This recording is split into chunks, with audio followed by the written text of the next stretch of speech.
এখন একজন সাধারণ মানুষ যে এই তাবলিগ সম্পর্কে কিছু বুঝে না, সে এখন সিদ্ধান্ত দেবে তাবলিগ সম্পর্কে। 100 জনের মতো আলেম পাওয়া যাবে যারা এই সাল লাগাইছে। আপনিও আমার মনে হয় সাল লাগাইছেন। আমি মৌলানা ওলিউল্লাহ 30 একটু আমরা যদি এই তাবলিগ জামাতের গন্ডগোল বাঁধার পর থেকে এইটা নিয়ে আমি খুব দৌড়দৌড়ি করছি যে এইটা সাহেব রুজু করুক, এই ফতুয়া নিয়ে বিভিন্ন জায়গায় আমি দৌড়দৌড়ি করছি এবং কিছু সাথী আমার সাথে ছিলাম। আব্দুল সবুজ সাহেব কাকরাইলের মুকিম, জি মৌলানা আব্দুল সবুজ সাহেব আমাকে খেদমত দিয়েছিল আর কি। আমরা কিন্তু সকল কল রেকর্ড রাখি এবং পাবলিশ করি। আমার অন্তরে একটা ব্যথা আর কি, কিন্তু আপনাকে পাই এই যে আমার অন্তরে যে ব্যথাটা, জি বলেন, এটা কেমন আমি একটা মাধ্যম সোর্স পাইছি, এরকম সোর্স আমি কখনো পাই নাই। ওই প্রফেসর শাহাদাত সাহেব ওই আল মাহারাতের আলোচনা করেন, হ্যাঁ আমি আপনার মতো ঠিক এরকম আমি কয়েকজন কাকরাইলের মুকিমের সাথে আমি আলোচনা করছি যে হুজুর এই কাজটা যে দুইটা ভাগ হয়ে গেছে, এইটা এক করা যাবে না।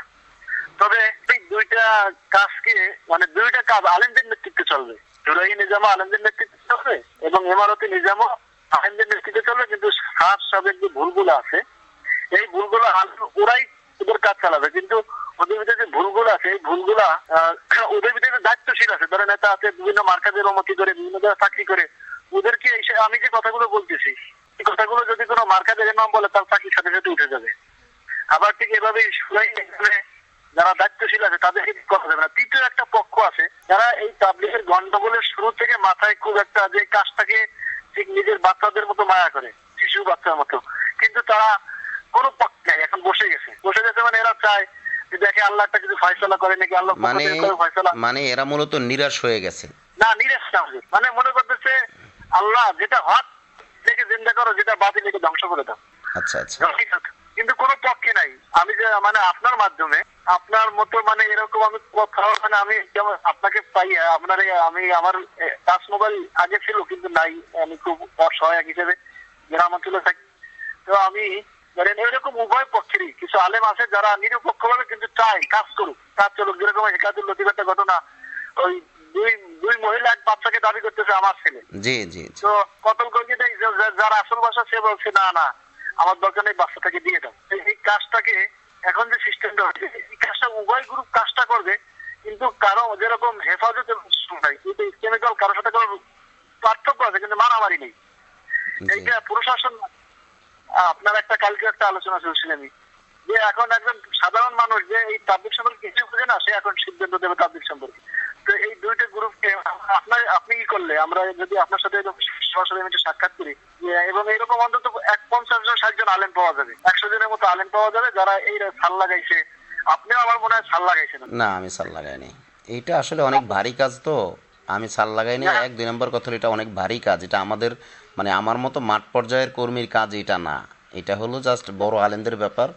এটা আপনি মশওয়ারা করেন, আমিও চেষ্টা করি, আমিও ওনাদেরকে আমার ওয়েতে যারা আছে, আমি যাদেরকে পাই বা পাবো, আমিও তাদের কাছে কথা পৌঁছাই। দেখা যাক, আল্লাহ ভরসা, এটা হইতে পারে নিরপেক্ষ দিক থেকে। এবং আখলাক টিভির কাজকর্ম কি সেটাও আপনি একটু তুলে ধরতে পারেন যে আমি তো আখলাক টিভিকে এমন পাইছি, আমাদের মার্কেটিংয়ের জন্য না, জাস্ট আমাদেরকে আপনি যেমন পাইছেন তেমনটাই বলবেন, বাড়াইও বলার দরকার নাই, কমেরও দরকার নাই। এরপরে আপনি বলবেন যে মূলত আমি এইভাবে চাই। তো এইভাবে চাই বলতে হয় কি, আখলাক টিভি কিছু করতে পারুক না পারুক, এই কথাগুলো কিন্তু আখলাক টিভির জরিয়া বড় বড় আলেমদের কাছে, বড় বড় ব্যক্তিদের কাছেও পৌঁছে। তো অবিবেচক দ্বারা এরা তো এই কথার মূল্য বুঝবে না, কিন্তু বড়রা তো কথার মূল্য বুঝবে। হতে পারে আপনার এই আহ্বানে আপনাকে হয়তো ডাকবেও না, বা আপনাকে কাছেও রাখবে না, বা আপনার সাথে কানেক্টিভিটিও হবে না, কিন্তু আপনার এই কথাটাই বাস্তবায়ন হয়ে যাবে আপনার এই ডাকের কারণে। হতে পারে আল্লাহর দরবারে কবুল হলে এটা হয়ে যেতে পারে। আমার কি যারা এই যে অপরাধী 18 সালে যখন আমি কিন্তু কি বলবো, আমি 18 সাল পর্যন্ত ফুলের তাঁতি ছিলাম। ভাই, আমি আসলে আপনি যেই আমি সময় দিতে পারতেছি না, কিন্তু আপনি যেই মন মানসিকতার, আমি মূলত এই মন মানসিকতার লোকগুলোই চাই। ভাই, আল্লাহ তো কাউকে জোর করে কিছু চাপায় দেয় না। কাফের মুশরিক ইহুদি সে যদি দুনিয়ায় বসবাস করতে পারে, তাহলে ভিন্ন মতের একজন পারবে না কেন? আমি আপনার মতের সাথে মিলি নাই, সেটা আমার ব্যাপার, কিন্তু আমি পারবো না কেন? আপনি আমাকে আক্রমণ করবেন কেন? আর আমি বা আপনাকে আক্রমণ করবো কেন? আমি ওই মতের না। আমার বক্তব্য হলো, যে যার অধিকার নিয়ে যে যার মতো বাঁচুক। আমি দাওয়াতি কাজ করবো, আমি যেটা হক মনে করছি সেটা তুলে ধরবো, উনি যেটা হক মনে করছেন সেটা উনি তুলে ধরবেন। এইভাবে করে চলুক। আমিও এই মন মানসিকতার জন্য আপনার কথাগুলো আমার কাছে ভালো লাগছে। আপনাকে ধন্যবাদ। জি জি জি, আসসালামু আলাইকুম।